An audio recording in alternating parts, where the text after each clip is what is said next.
For some, the sisterly bond is everlasting.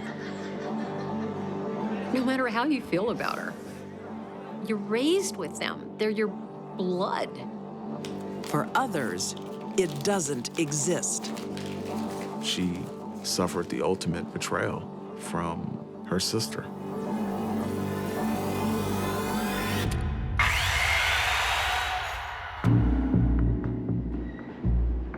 July 1st, 1997. The war on drugs has reached the suburb of East Oakland, California. Two middle-aged women are taking on the local drug dealers. But soon, their surveillance comes to a fiery end. Definitely something that you don't see that much of, somebody firebombing a house.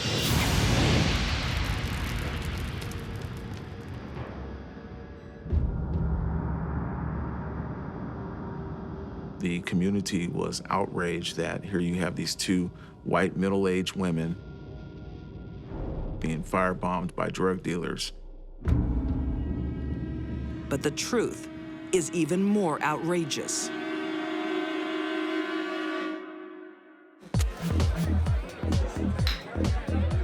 For 4 years, 52-year-old Stevie Allman shares her home with her little sister, Sarah Mitchell. Blood ties are about all the siblings have in common. Sarah, get these people out of here now. Stevie was the exact opposite of Sarah. Stevie was a very hardworking, industrious woman. She was just a very responsible person. You're my friend. I can't sleep. I've got to go to work in the morning. We're not leaving. I wouldn't say they were real close because I think Stevie, being such a hardworking woman, didn't really care for Sarah's irresponsibility. It was almost the good sister versus the bad sister. Stevie had a good job, had a pension from her retirement. 47-year-old Sarah lives rent-free in her sister's house. I would describe her as kind of an underachiever. She was basically cared for by her sister, Stevie Allman. Far from being grateful for the free food and board, Sarah steals her sister's money. And then Stevie's identity. She writes checks in her name, she invades her bank account, she uses her credit cards, and she tells people that she is Stevie. Stevie, who was loved in the community. Okay, I'll just need to check your ID, Ms. Allman. Stevie Allman. Chances are Sarah hated her sister their whole lives. The bank alerts Stevie to the fraud. After all the partying, freeloading, and now theft, she's had enough. All you do is lie and steal. I needed that money. It got to the point That where money Stevie was concluded that, look, Sarah, I don't plan on taking care of you for the rest of your life. Well, I want you out now. At some point, you're gonna have to be responsible, go out there and get a job, and take care of yourself. You've stolen your last dollar from me. I wouldn't be so sure about that. Sarah has no intention of giving up the good life.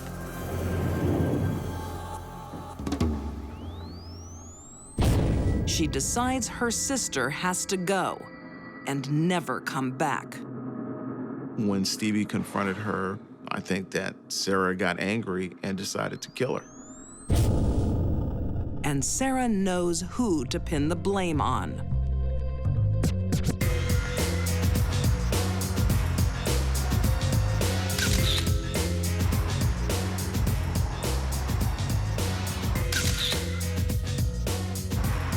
The sisters are well-known anti-drug crusaders.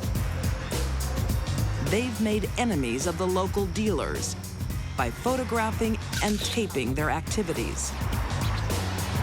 She claimed that drug dealers in the area were trying to burn her out, and it was her against them. The dealers are the obvious culprits if the sisters are attacked.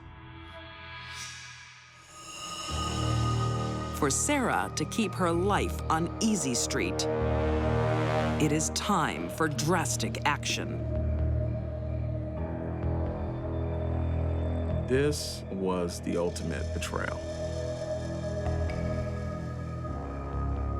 The last person you would expect when you lay your head down at night to go to sleep to come and kill you is your sister.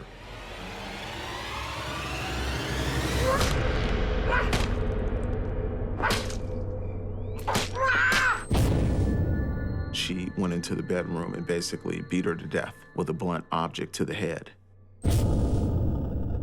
Stevie's skull had been crushed.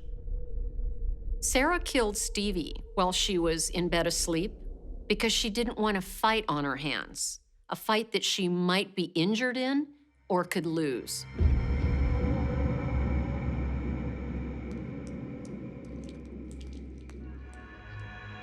But the murder is only part of Sarah's plan. Her plan was to kill her sister and assume her sister's identity and basically wipe out her bank accounts and take everything that she had. But before she can take over Stevie's life, there are a few loose ends to clean up.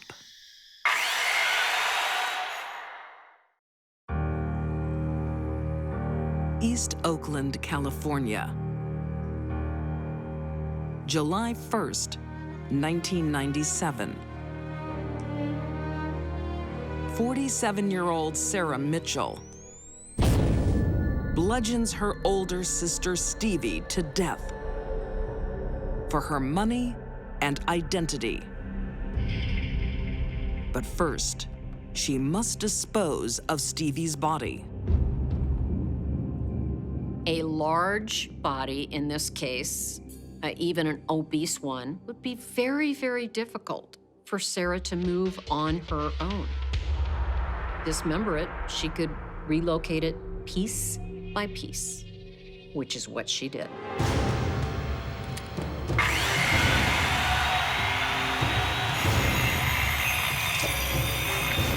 She dismembered her arms and legs, and she dismembered her at the waist.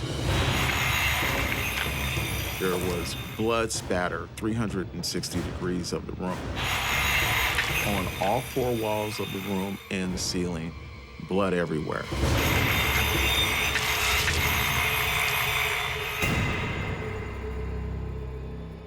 Killers dismember their victim for various reasons.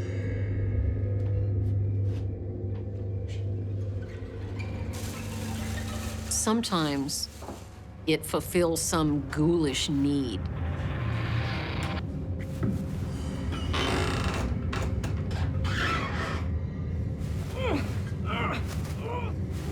But sometimes it's for a very practical reason.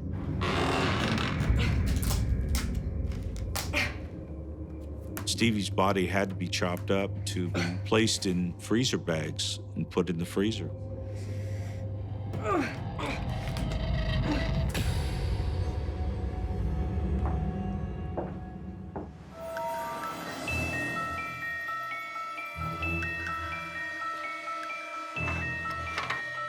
But there is too much bloody mess to clean up. The only way to destroy all of this blood evidence was to light that room on fire, which is what she did. Made a decision to burn the whole house up.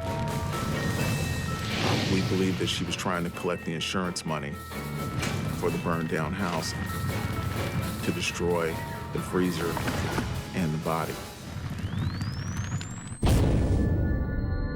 From out of the ashes, Sarah will emerge as Stevie. But there's one thing she doesn't count on. she did not anticipate getting burned in the fire, which required her to be hospitalized to treat the burn wounds.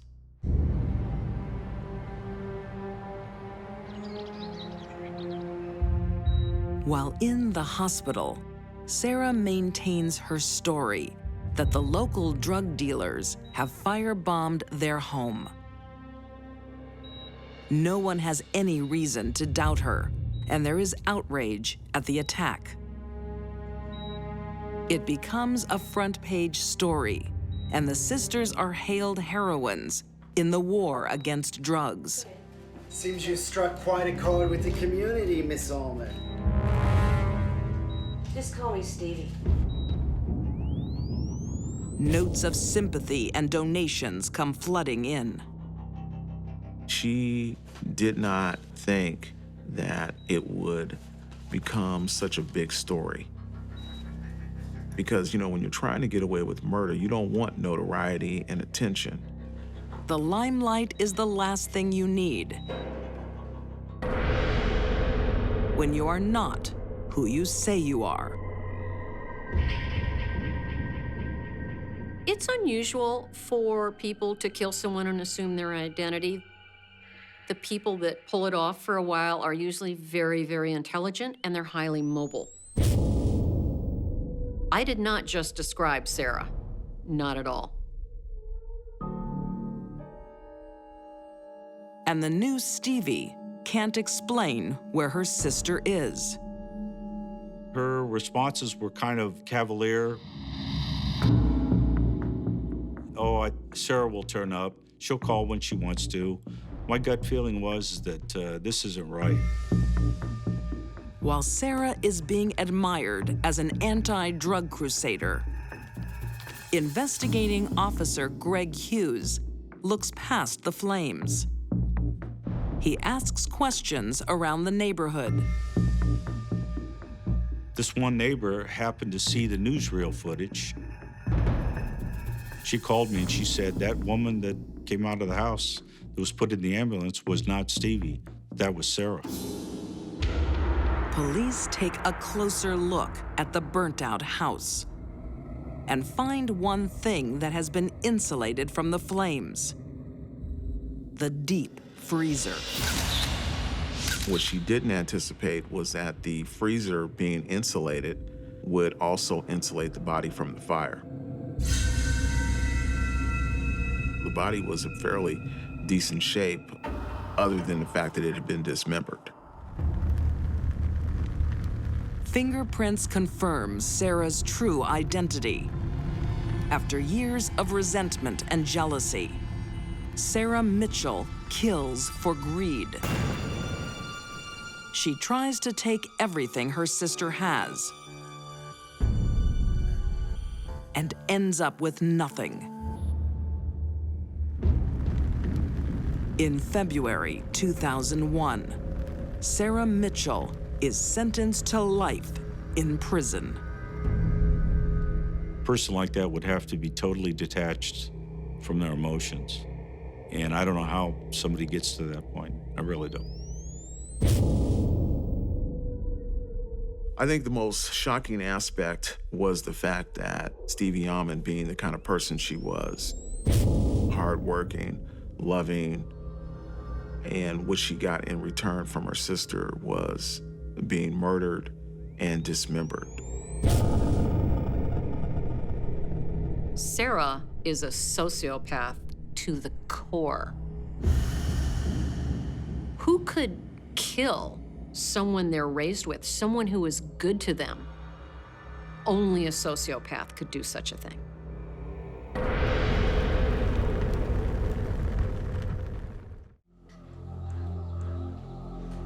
Give me the remote. My favorite show's on. There is nothing unusual about sisters fighting, especially during adolescence. But while most grow out of it, Her moods were becoming unmanageable, and her aggression was rising. some don't get the chance. It's like a gun being cocked all the time, and finally it goes off.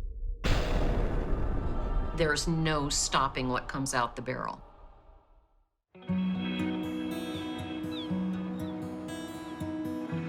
Australia, 2004. In the Sydney suburb of Strathfield, Kathleen and Susan Worrell are typical teenage sisters. Side on a bit more there. Oh, aren't you just so beautiful? There was sibling rivalry, but nothing more than you expect in an ordinary family. Put your heads close together, please, girls. They have a loving relationship and come from a good home. Kathleen had gone to one of the best private schools in Sydney, along with Susan, and she'd done quite well. She had a large group of friends. They all said that she was a lovely person. Oh, you're so gorgeous, both of you. I'm so blessed to have two gorgeous twins like you two. She described her sister and her as two halves of the one whole, and Susan had reciprocated that love. One more photo. Put her head closer. But as the girls reach puberty, one thing sets them apart. Kathleen suffered from a hormonal disorder wherein she had way too much testosterone and exhibited a lot of male features. Kathleen is born with congenital adrenal hyperplasia, or CAH. But when she reaches puberty, the symptoms become obvious. This would be a terrible thing for a young girl. She would have facial hair, a deep voice. She wouldn't look like a girl. She's going to look like a boy. Forensic pathologist Janis Amatuzio says the side effects of this condition are especially challenging for a young woman. When a female infant is born with this particular enzyme deficiency, what we tend to see is they have all of the developmental factors that we see in normal male development.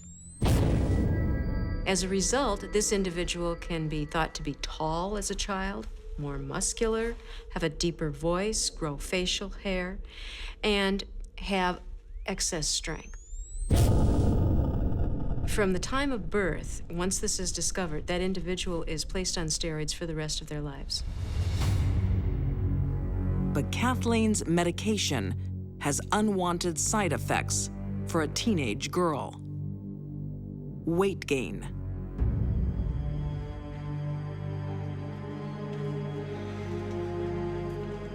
You ready to go to the movies? I'm not going.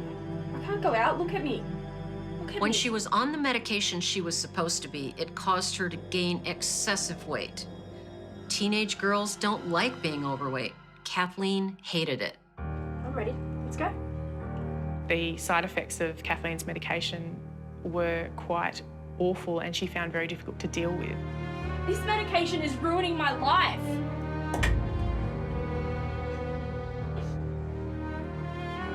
The pressure gets to Kathleen.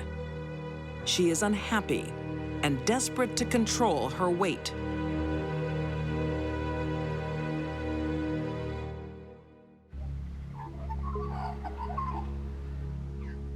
Hello, Kathleen. Come in. How are things going?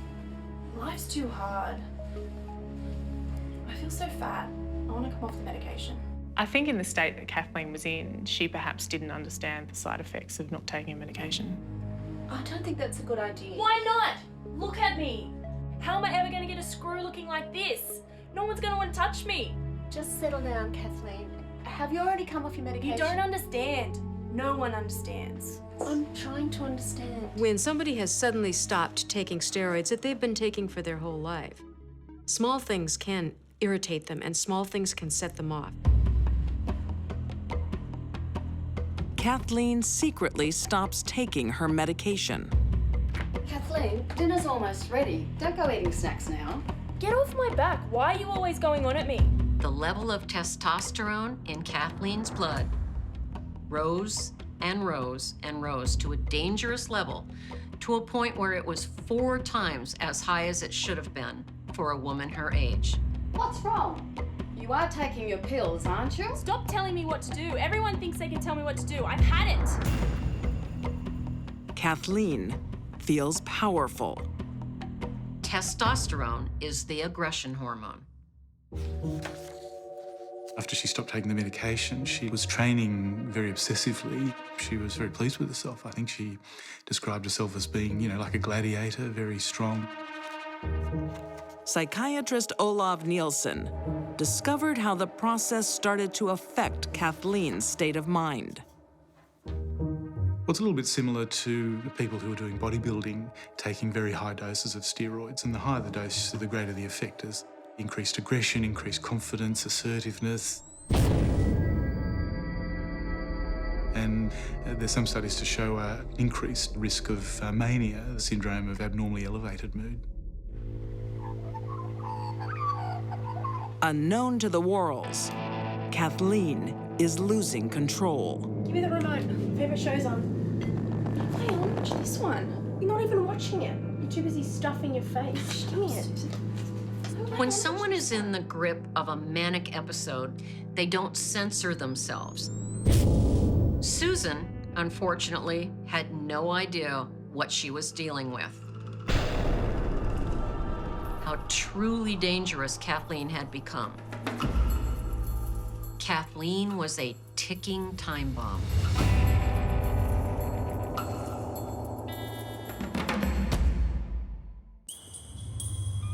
In Sydney, Australia, in 2008.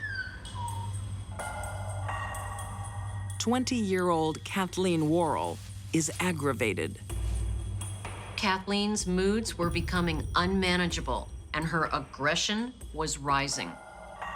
She needs medication to control her hormone levels, but she's not taking it. Kathleen's aggression levels were so high, one psychiatrist described it as being an athlete on anabolic steroids.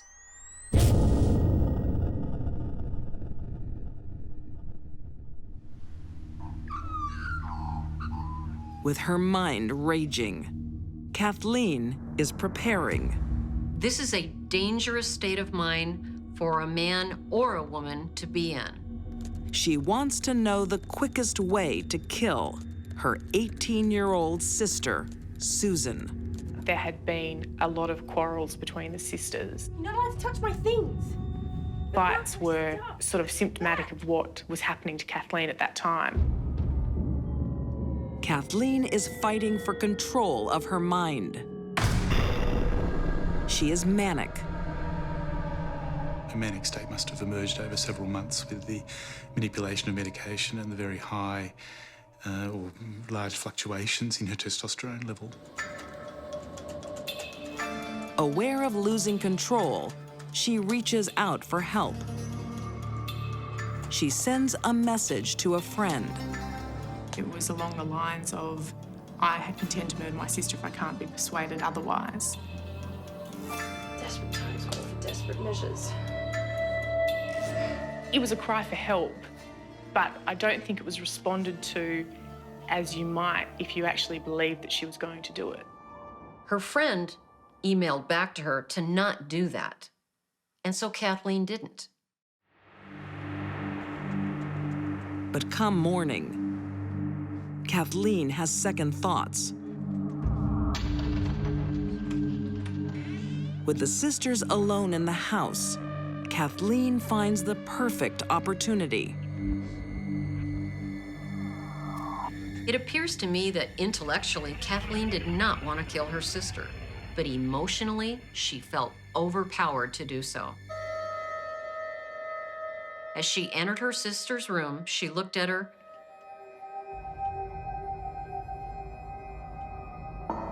decided not to do it.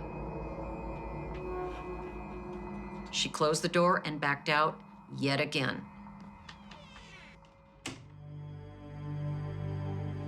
Kathleen's self-control is on a knife's edge.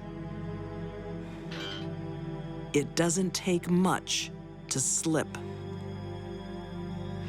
Incorrect password.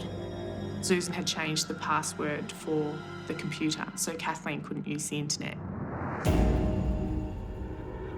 Being mean to Kathleen in Kathleen's state of mind, it was like poking a stick at an angry bull. Kathleen finally snaps. Whatever was in her path, if she was angry, would have been attacked. With abnormally high levels of testosterone, Kathleen easily overpowers her petite sister.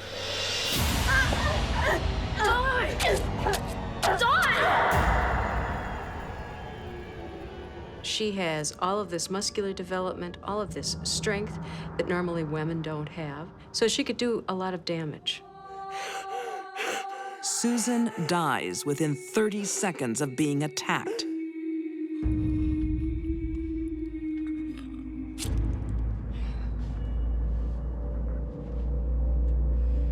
She is stabbed 50 times.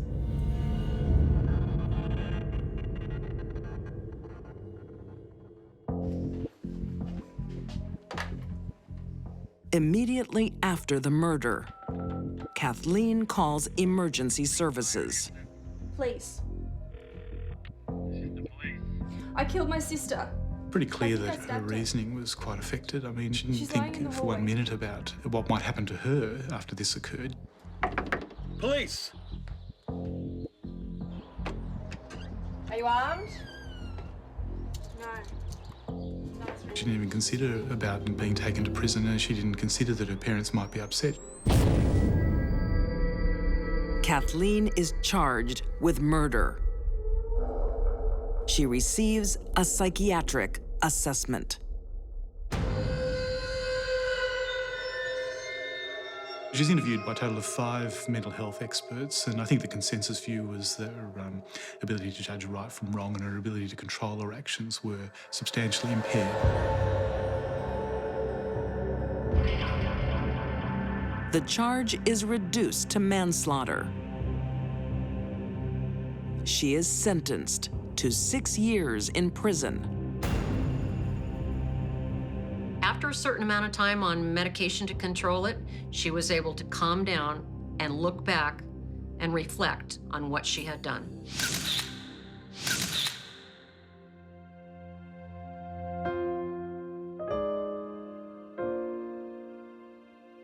The most shocking part about this was that it was a sister killing her own sister.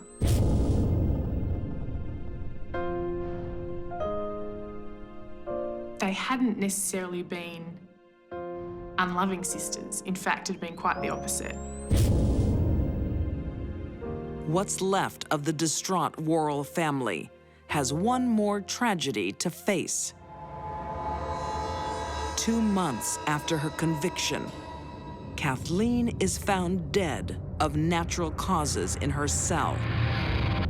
She was 22. Ultimately, Susan's parents are now without any children. And they lost both their daughters through something hideously tragic.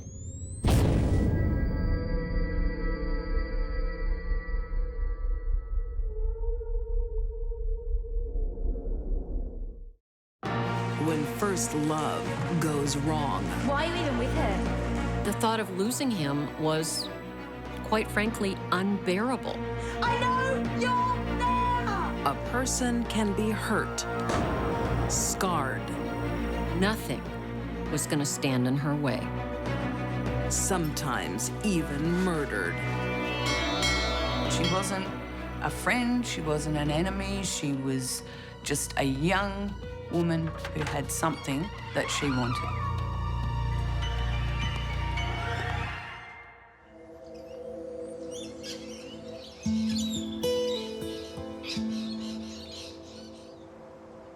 It's the spring of 1998. In the seaside city of Perth, Western Australia, where young love is on the rocks. Why won't you talk to me? I'm done talking. All we do is talk. The least you can do is give me an explanation. You're too possessive. You go crazy over any girl I... 19-year-old Mike breaks up with his girlfriend, Because I love you. 18-year-old Kelly Fuller. No, Kelly. I can't do this. He had left her because she was too possessive. You go crazy over She it. had trouble, obviously, accepting that it was over. It's over. Don't say that, it's not over. But Kelly has a weakness, a possessive nature. It's not over.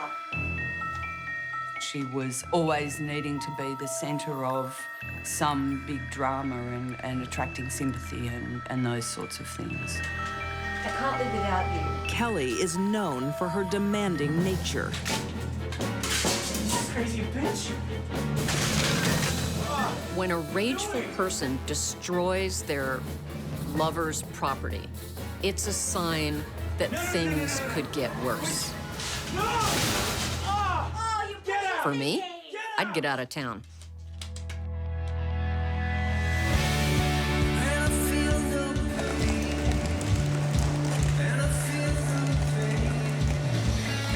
Wanting a quieter life, Mike Bloom moves on. This is supposed to be the cutest snack dog baby I've ever seen. To 15-year-old Jessica Lang, a carefree, down-to-earth girl. I'll get you for that. That's what I'm hoping.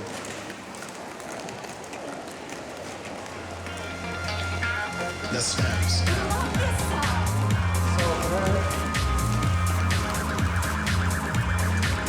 He was the DJ at the roller skating rink, and she had a job in the cafe there, so they got to know each other that way.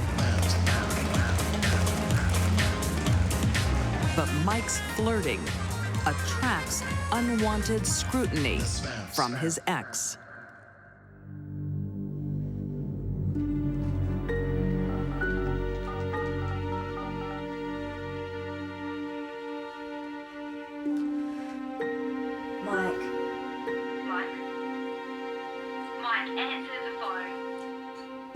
When she realised that he'd begun to see Jessica, that seemed to make her want him back more. Mike, please answer the phone. Answer the phone. Answer the phone! She was enraged, Just answer the phone! and she was not willing to accept it. I think Kelly had a neurotic need to be desired and loved by boys.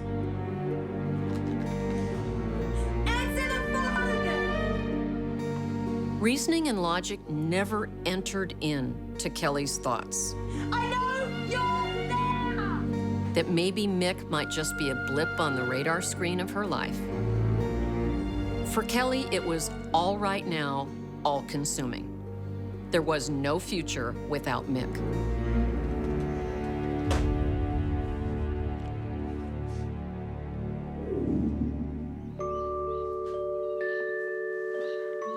What Kelly doesn't know is Jessica isn't actually a rival at all. Hey, Dad. Hey, honey, what are you up to? Guess what? What? I got the hairdressing apprenticeship. She is more interested in her new apprenticeship than any boyfriend. So, does that mean I get free cakes from now on? We'll see. She was thinking about hairdressing, partying, family, all those things that are important to a 15-year-old teenager, not the last girlfriend. So they all went to the movies last night with my friends and no one even invited me. Did Janet go? Oh, yeah, Janet But went. Kelly's only interested in Jessica, It wasn't even enough for her to take my boyfriend. the girl who stands in the way of her deepest desire, Mike. Hey, there they are.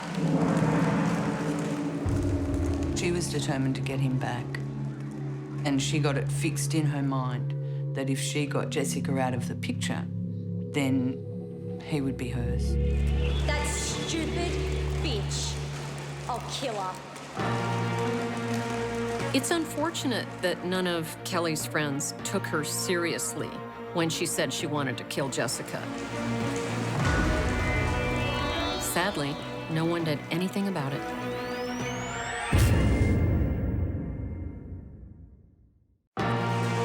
She's a child. You're a child and you're a slut. Come here. Your shorts are a little bit short, sweetie. Slut. teenage breakups are painful and common. Yes, slut written on your head. Don't ignore me. Eventually, most people move on. I came here to talk to you.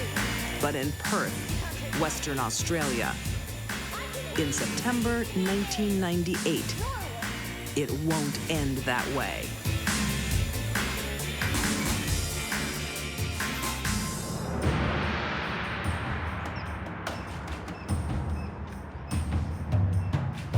It's just a normal spring day in Perth. Nobody except whatever was going on in the mind of Kelly Fuller had any idea that it was going to be a different day to the day before.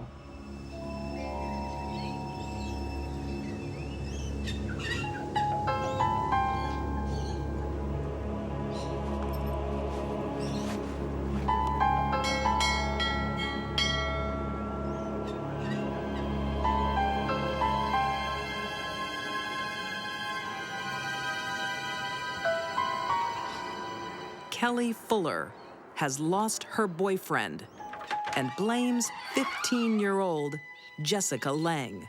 Hi, do you have a minute? No, I don't have a minute for you. Oh, because I really just wanted to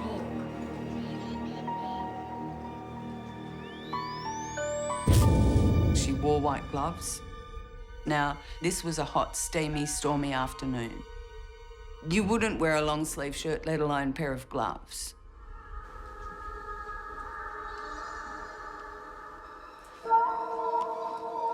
Jessica is home alone, but has no fear of Kelly until it is too late. Is that a hickey? Yeah. Kelly was in a great deal of pain, emotional and psychic pain. That's disgusting.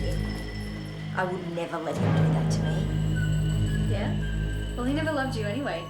She was destroying the source of the pain.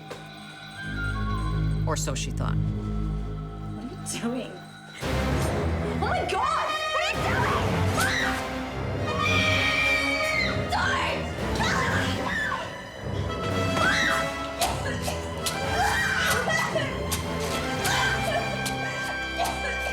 She had been stabbed so many times that her jugular vein was shredded to ribbons. There was just blood everywhere. This speaks to the rage and blind, out of control, anger, I will destroy you thoughts that were going on in Kelly's head.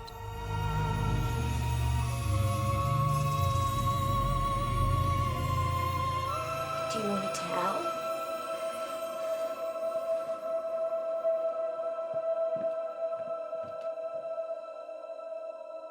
If you were to just stop for a moment and imagine what it would be like to physically stab someone 47 times. That is an extraordinary act.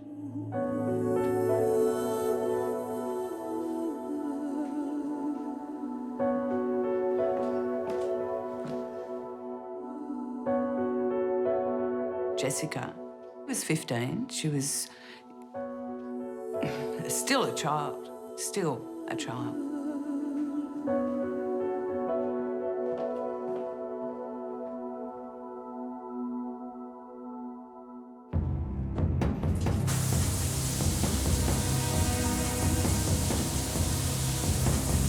Kelly goes home, cleans up, and returns to the scene.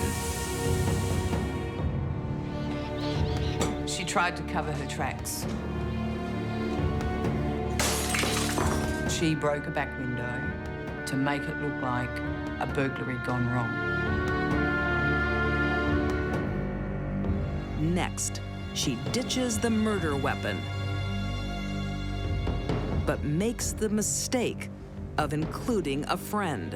What are you doing with that? Getting rid of it. Getting rid of it? Yeah. I'm gonna go and put it down the drain. Why? When teenagers commit murder, they usually get caught rather quickly. Jess! It's because they lack the sophistication and experience with life and knowledge to get away with as serious a crime as murder. When Jessica's father discovers the bloody scene, it doesn't take long for Kelly's friend to put 2 and 2 together. I know who killed Jessica Lang. It was Kelly Fuller. One of Kelly's friends rang the police and said, I know who's done this because I helped her dispose of the knife. She rolled it up in a tea towel and threw it down the drain. Do you know where this drain is? Yes, I can show you. It was pretty quickly after that that they took her into custody.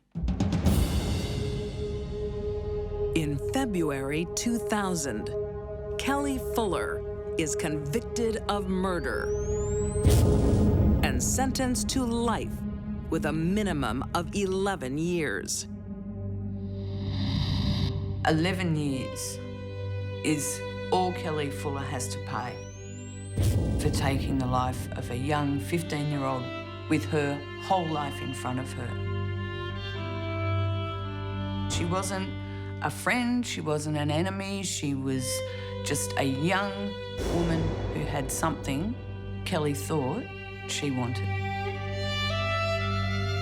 What Kelly did at a very, very early point in her life does not bode well for her future.